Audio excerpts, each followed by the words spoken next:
everybody, my name is Darth Cinema, and welcome back, huntsmen and huntresses, human and faunus alike, to the premiere of RWBY Volume 5. That is right, guys, I have gone out to theaters, and I have seen RWBY Volume 5, Chapter 1, Welcome to Haven, with my very own eyes. It was actually quite a big event. They actually got to show us the last 3 episodes, chapters 10, 11, and 12 of RWBY Volume 4, along with the 2 character shorts for Weiss and Blake, leading into Volume 5, with the premiere of Volume 5 itself, with a commentary and the behind-the-scenes for Volume 4 by the co-writers Miles Luna and Carrie Shawcross.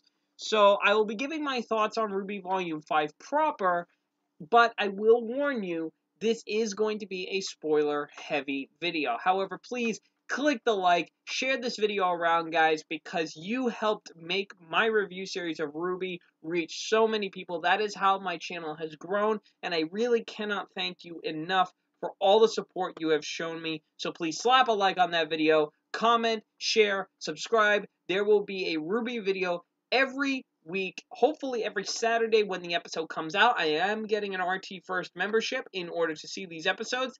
If the reviews if the episodes are releasing once a week, I will be doing a review once a week. However, if there is a new episode every 2 weeks, you will get a short little RWBY discussion video every Saturday on random topics. So if there is a topic you guys want to discuss, put it in the comments below, and I'll be happy to get around to it.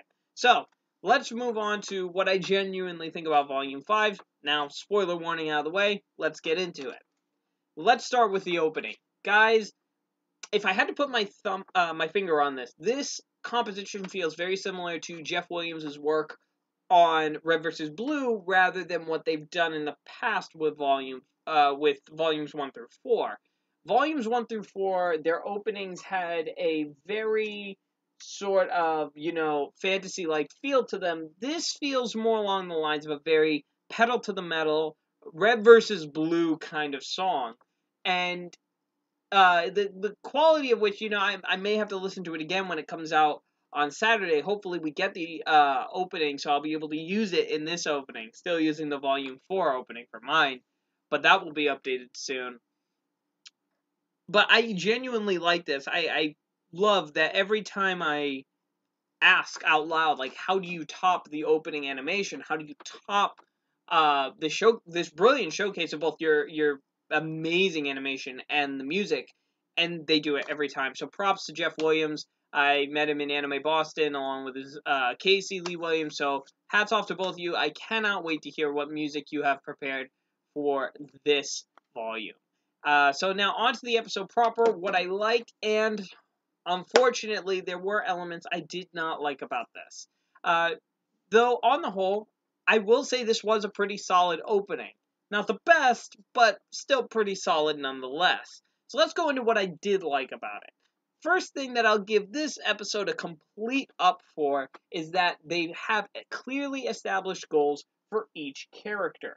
What do I mean by that? Well, unlike Volume 4's opening, where it was generally focused on only Team Ranger, in this volume, we actually got to bounce with Team Ranger and Crow. We got to see Weiss, we got to see Blake, we got to see Yang, and each one of them has a clearly established goal that is going to probably take them through the first half of the season, if not the full season entirely.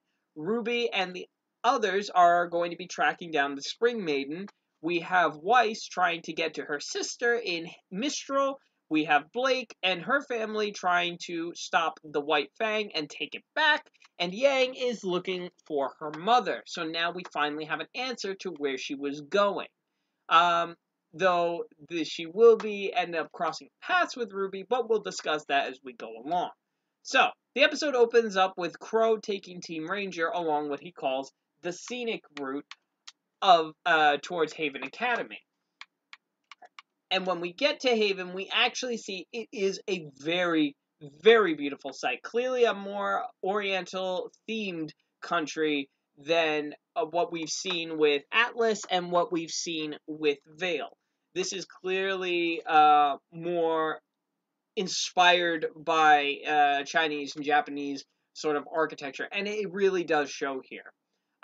Especially even the way the characters are dressed. If there is a noticeable lack of moving people in that establishing shot where Crow is explaining everything, as these are all still 2D images, but very well drawn. So I'll give it that. It was really well done to establish like the markets and everything, and you got to see a general theme for what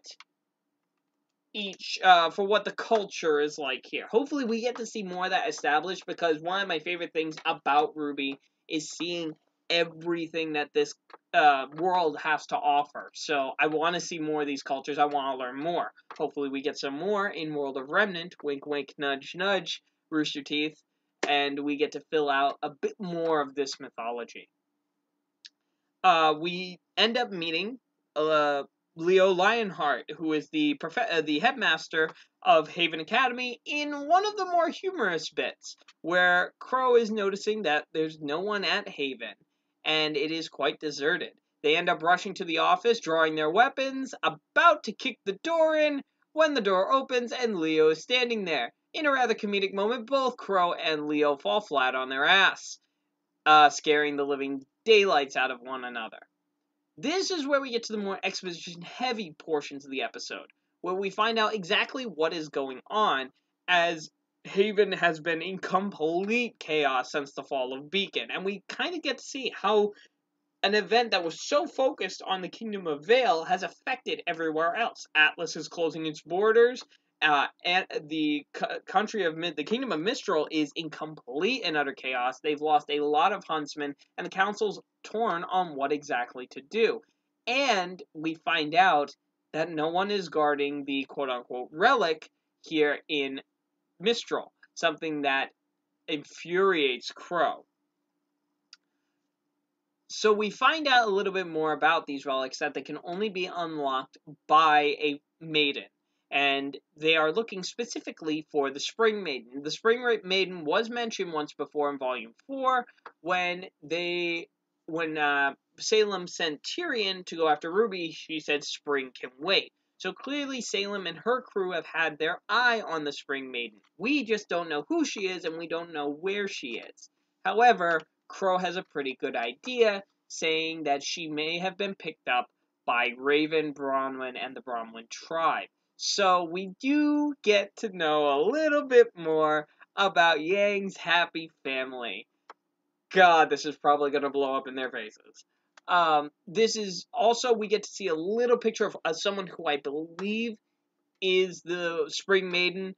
And if they're anything like what we've been led to believe about Raven and her gang of bandits, we've only heard just very vague things about them, but it gives off the impression they are not a group to be messed with, and they are a very, very powerful organization.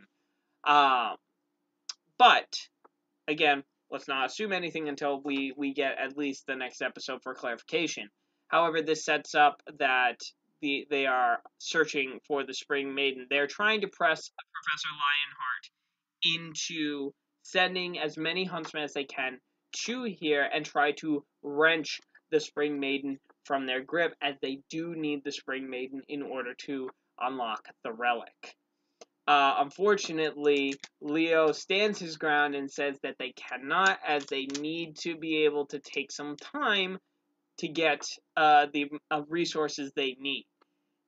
In a huff, Crow takes the kids away, and Leo is left alone in the room when suddenly the insignia of Watts appears, and he says, "Leo, we have to work on your improvisational skills." So clearly, Leo is in the pocket of Salem right now, albeit unwillingly, as it is very clear that Watts has been listening in and now knows where the Spring Maiden is, so now it's a race against time to see who can get there first.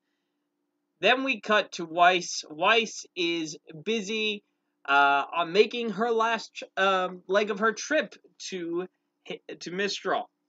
This is one of the shorter segments of the episode. We don't see much. She's just talking to the pilot of the freighter itself, and they end up picking up an SOS signal from another ship that was cut down, and we see that they are clearly under attack. Whether by bandits or by Grimm, it is unknown. Weiss wants to go help, but the pilot flat out refuses, saying, "My ship, my rules, and we're not going to be able to help them. This is a cargo ship, and it's not built for a fight." So we're going to get a little bit more about how Weiss is changing through this, because this is not a situation she's prepared for. She can't help everyone. She can't save everyone as much as she would like to. Hopefully this is a theme that is expanded upon here, and this wasn't just a throwaway. In a continuation from the character short, we find Blake and Sun and Blake's father, Gira, end up storming into the house. Both Sun and Gira have a very comedic way of agreeing that the White Fang thug managed to get away. This was actually quite funny, as Kali points out that they finally agree on something. When they kind of realize it, Gira goes back to hating Sun again. Something that I feel is going to be a constant theme, but it did give us a good bit of comedy in Volume 4, so I'm happy. We also get to see Blake interact with Ilya. Now, in the character short for Blake in the lead up to Volume 5, we did get to learn a little bit more about Ilya and what kind of person she is. Clearly, she's still torn between her friendship to Blake and her loyalty to the White Fang. So it is very clear in this episode, as she's the one who's taken the fall for the two White Fang, I'm going to call them priests, those two hooded White Fang members that came to see Gira back during Volume 4. They already are planning to go public with this information, Blake and the others, and she tells Ilya that when they go public, that the Faunus will not stand for what the White Fang is doing, as it's very clear that the White Fang are going to be staging a coup and trying to wrench leadership from the leader and give it to Adam Taurus to launch a full-scale attack on Haven Academy. In oddly a rather emotional bit, Ilya tries to, and not even tries, she begs Blake to go back and leave Menagerie, because she does not want to fight her friend. And it's very clear from that. But Blake says, "You're going to have to make me." And Ilya just sighs and says, "I know," and puts on the mask and jumps away. Then we get to Yang, and probably the section I was most looking forward to, but was the most disappointed with. And I'm gonna say this for one reason only, and that's its tone. This was my biggest problem with the episode, as the tone seemed to flip-flop from being overly comedic to overly dramatic, and there really was no good flow to it. But this was probably the instance where I say it was the most obvious. So, in a transition to Yang, we see she is at the Just Right bar and gas stop. So, once again, I still believe Barbara is holding a gun to Miles and Carrie's head, telling them to put the pun in. Because clearly, every time we have seen an establishment's name, there has been a joke to that character, i.e. Volume 3 with Crow and the Crow bar. I'm still laughing, Barbara. Stunning. But in this, we do get to see Yang ordering a water, not a strawberry sunrise like she has been known for. And we see a clearly drunk thug try to hit on her, saying she's not too lean, not too big. And Yang finished for him just right. So you kind of got the pun out of the way, Barbara. Congratulations. Even in a serious scene, you still managed to get a pun out. But this is where the immersion broke, as when he tries to reach for the hair, we do get to see Yang's eyes turn red, and we do get to see that punch. However, it wasn't a simple punch and he goes flying through the wall or out the door. He it did a pinball effect where he was bouncing up and down on the floor and the ceiling. It's like he suddenly turned into rubber. And as he's going out the door. I'm not gonna lie, when I first saw the scene, I laughed, but not in the way I should have. I laughed, and but I was taken out of the immersion of that scene. I wasn't a fan. In fact, I would have changed the scene just to have her punch him and him be flying out the door or flying through a wall. That would have worked, and it would have still been funny, but it wouldn't have been so forced. The bartender talks to her, saying that this water's on the house. That guy's been giving him trouble for ages. She drinks the water and says that she's looking for someone, and the bartender replies that no one of interest around here except for Raven Bronwyn. And as Yang is leaving, he says, "You do not want to mess with them." She gets on her bike and is about to leave when the drunk guy calls to her, and she's like, "Oh, let me guess. This isn't over." And he smiles, showing one of his teeth is missing, and says, "I hear you're looking for someone." So the scene becomes suddenly very serious again. So Yang's bit was where the tone was thrown off completely. Wasn't a fan of that. However, we did get a good bit of humor with our finale of the entire episode, which was the introduction of Oscar to Team Ranger. I'm not mentioning the bit where Oscar gets the cane back, as we all saw that in the end, in the special end credit scene of RWBY Volume 4. It's essentially that exact same scene played over, but we do get to see a continuation where Oscar knocks on the door and Jean answers it and asks, "Can they help you?" They obviously don't recognize him. We have Oscar asking for Ruby Rose by name, and instantly everyone is a little bit more guarded and hostile because of the experience with Tyrion, that they know now that Salem is looking for Ruby, so they're naturally quite guarded as to anyone asking for her by name. But before the situation can escalate, a very drunk Crow stumbles in and falls on the couch, laughing and saying, quote, "I found him." And Ruby breaks through, kicks her door open and yells, "Can a girl enjoy her comics in peace?" So we actually get quite a funny scene with Ruby. And she notices Oscar, and the first thing Oscar says is, "You have silver eyes." A nice little callback to the first words that Ozpin said to her when they first met in the pilot episode of RWBY. She asks who he is, and Oscar says, "My name is Oscar Pine, but you might know me as Professor Ozpin." So the episode cuts out after that, going to the opening, and that's where it ends, guys. Wow. There was a lot to go through this episode, and we're already running near 20 minutes already. But thoughts on the episode, tone-wise, it was flip-flopping between utterly comedic and overly dramatic.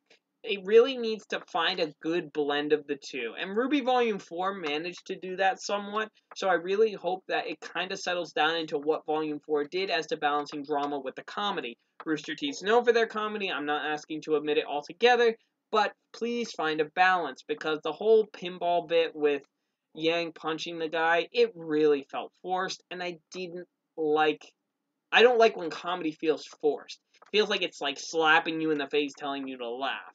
This is one of those scenes where I'm kind of okay with it, but let's see where they go from here. Overall, this gets an immense up for me as a season premiere, though, because it clearly establishes defined goals for each of the characters.